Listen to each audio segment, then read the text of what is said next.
এই গরমের দিনে করলা আলু আর ডাঁটার তরকারি সিম্পল রেসিপি এবং গরম গরম ভাতে খুব সুন্দর খেতে লাগবে। দেখেছেন? আর ওপর থেকে আমি দিয়ে দিয়েছিলাম বেরেস্তা। নিয়েছি করলাটা দেখুন একটু বড় বড় করে কেটে নিয়েছি, ঠিক একই সাইজ করে কেটে নিয়েছি। এখানে ডাঁটা, পেঁয়াজ, এখানে নিয়েছি বেগুনটা দেখুন লম্বা, আর আলুটাও দেখুন লম্বা লম্বা করে কেটে নিয়েছি। সমস্ত ম্যাচিং করে কেটেছি, সব কিছু এইভাবে সুন্দর করে কেটে নিয়েছি। প্রথমেই করলাটাকে লবণ হলুদ দিয়ে একটু 5 মিনিট মাখিয়ে রেখে দেবো। ততক্ষণে তেলটা গরম হওয়ার জন্য দিয়ে দিয়েছি, তেলটা আমার গরমও হয়ে গেছে। এবার আমি সুন্দর করে করলাটা ভেজে নেব। করলা আমার কিন্তু সুন্দর করে ভাজা হয়ে গেছে, এবার তুলে নিচ্ছি। আমি অনামিকা, আপনাদের চ্যানেল অনামিকার রান্নাঘরে সবাইকে স্বাগত।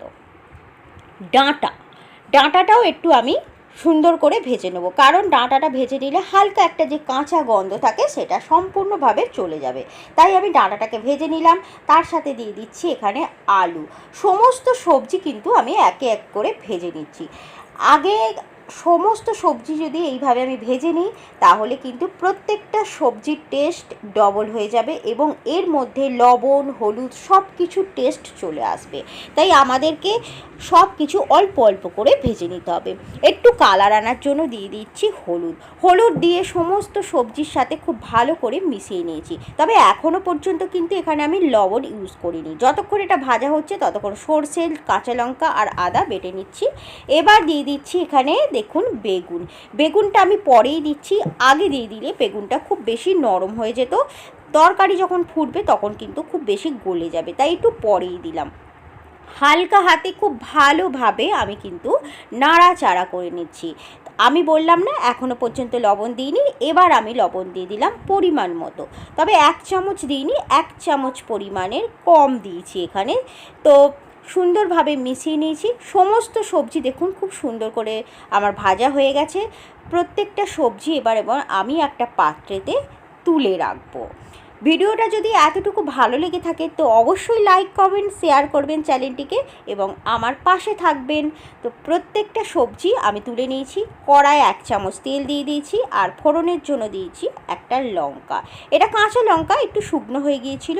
আর যেহেতু আমি এখানে করলার তরকারি করছি তাই এখানে আমি দিয়ে দিয়েছি কালো জিরে। আপনারা 5 ফোড়ন দিতে পারেন। একটু সময় নিয়ে ভেজে নেব যতক্ষণ না পর্যন্ত সুন্দর একটা গন্ধ আসে। এবার আমি দিয়ে দিয়েছি এখানে পেঁয়াজের পরিমাণটা আপনারা কম বেশি অবশ্যই করতে পারেন। আমি এখানে একটা গোটা মিডিয়াম সাইজের পেঁয়াজ দিয়েছি। তো খুব সুন্দরভাবে পেঁয়াজটা স্লাইস করে কেটে নিয়েছি। একটু অপেক্ষা করব যতক্ষণ না পর্যন্ত পেঁয়াজের একটু ব্রাউন কালার আসে।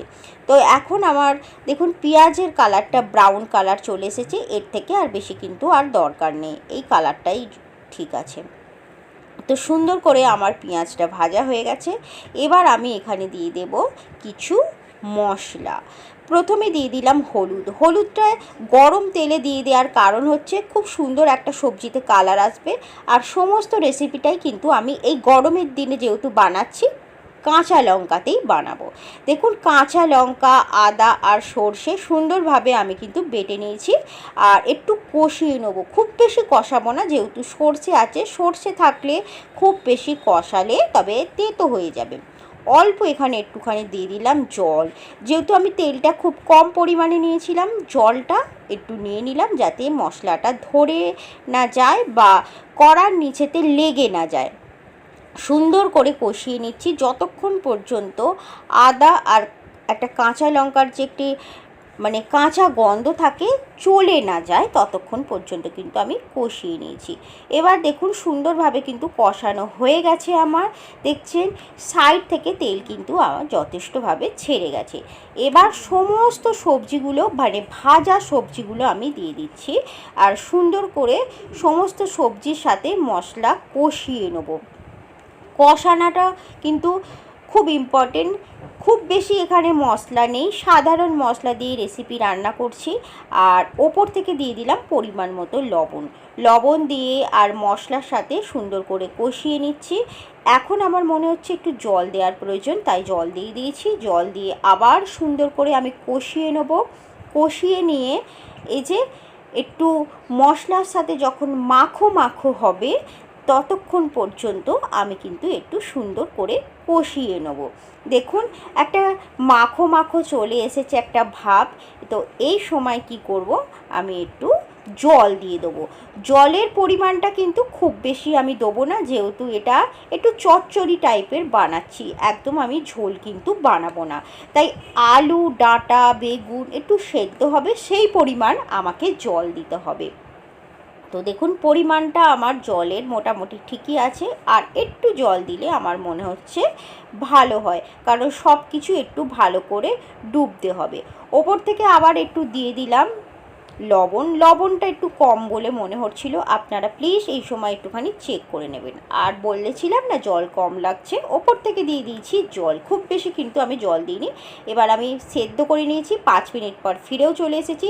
দেখুন সবজি কিন্তু আমার খুব সুন্দরভাবে সেদ্ধ হয়ে গেছে। যেহেতু এটা কাঁচা লঙ্কার তরকারি, তাই খুব বেশি এখানে কিন্তু কালার হয়নি, কাঁচা লঙ্কার যে একটা অরিজিনাল কালার আছে সেটাই। ওপর থেকে ভেজে রাখা করলা দিয়ে দিচ্ছি, কারণ করলাটা আগে থেকেই যেহেতু ভাজা, তাই এই সময়তেই দিতে হবে। আর সমস্ত সবজির সাথে মিশিয়ে নিচ্ছি। তো এইভাবে কিন্তু আমি বানিয়ে নিলাম আজকের করলা, আলু আর ডাঁটার সবজি। যদি সবজিটা আপনাদের ভালো লেগে থাকে অবশ্যই বাড়িতে ট্রাই করার অনুরোধ রইল। আর আমি সমস্ত রেসিপিটা বানিয়েছি যেহেতু সাদা তেলে, তাই ওপর থেকে আমি একটু এখানে দিয়ে দেব সর্ষের তেল। এই সর্ষের তেলটা কিন্তু অপশনাল, আপনারা চাইলে সর্ষের তেলে রেসিপিটা বানাতে পারবেন। যদি সর্ষের তেলে বানান তাহলে ওপর থেকে তেল দেওয়ার কোনো দরকার নেই। আমি যেহেতু একদম সম্পূর্ণ রেসিপিটা সর্ষের তেলে বানাইনি, সাদা তেলে বানিয়েছি, তাই ওপর থেকে দিয়ে দিলাম 1 চামচ পরিমাণ একটু সর্ষের তেল। এবার আপনাদের আমি পরিবেশন করে দেখিয়ে দিচ্ছি যে সবজিটা কত সুন্দর হয়েছে। আর দেখুন এই রকম সবজি এই গরমের দিনে গরম গরম ভাতে কিন্তু অসাধারণ। আর এর ওপরে আমি কিন্তু এবার দিয়ে দেব অল্প বেরেস্তা দিয়ে সাজিয়ে দিলাম। দেখুন কত সুন্দর লাগছে, বেরেস্তাটা অপশনাল। তো ভিডিওটা এইটুকুই।